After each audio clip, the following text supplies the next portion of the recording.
அதனால திமுக கூட்டணி கட்சிகளை புறக்கணிக்கிற இடத்துலையோ ஆணவமாக அகம்பாவமாக வெளியேறி செல்லுங்கள் என்று சொல்லுகிற ஒரு ஆணவ போக்கோடு இல்லை.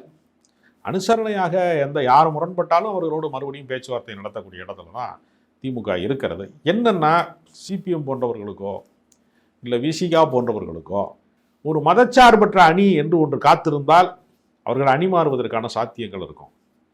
அப்படி ஒன்று தமிழ்நாட்டிலே இல்லாமல் போய்விட்டது. அதிமுக பாஜகவோடு கூட்டணி கண்டுவிட்டது. இந்த பக்கம் விஜய் அவர்களுடைய அரசியல் பாஜகவினுடைய நிழல் அரசியல் என்று சந்தேகப்படும்படியாகத்தான் இருக்கிறது. இல்லை, எதை வைத்து பாஜகவுடைய நிழல் அரசியல் அப்படின்னு சொல்ல முடியும்? இல்லை, அவருடைய நடவடிக்கைகளை வைத்தான் நம்ம பார்க்க வேண்டியிருக்காரு.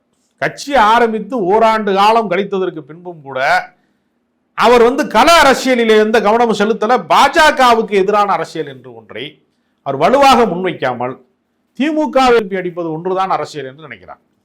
திமுக மீது விமர்சனம் வைக்கிற போது ஒரு 80% விமர்சனம் வைக்கிறார். பாஜக என்று வருகிற போது பம்மி ஒரு 20% தான் விமர்சனம் வைக்கிறார். ஒரு வேகமான விமர்சனத்தை முன்வைக்கல.